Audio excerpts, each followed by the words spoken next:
Well, good afternoon and thank you for joining me in Brussels for what is called a mini-plenary session.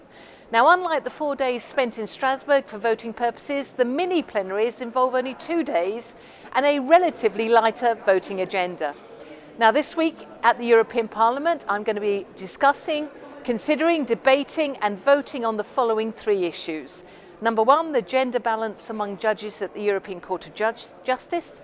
Number 2, breaches of current freedom of movement rights of EU citizens residing in the UK and the use of 6 months expulsions. And thirdly, tackling the disappearance of migrant children in Europe.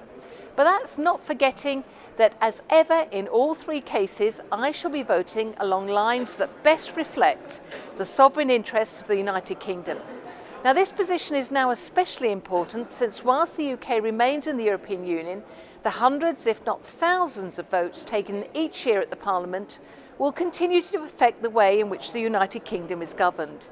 The votes may not necessarily lead to immediate United Kingdom compliance legislation, but make no mistake, all the time the UK is an EU member, it must adopt and enact legislation unless an opt-out is involved. Hence my position that in each case I vote according to how I perceive that UK national interests are best served becomes ever more important. These votes also, though, have a second level of importance, specifically in the context of the pre-Brexit world. As negotiations regarding Brexit get off the starting block in March, with the invoking of Article 50, so shaping the type of deal that the United Kingdom can expect from the negotiations becomes paramount.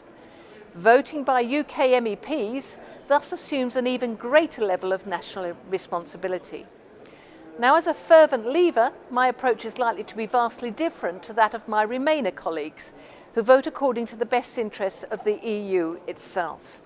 Now, if you want the evidence, do take the time to see how your MEP has voted via the EU website and check for yourself whether he or she is now working and voting in the United Kingdom's best interests or that of the EU federalist project. Only you can decide.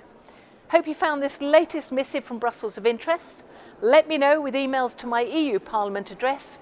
Goodbye from Brussels, last day of February. See you soon.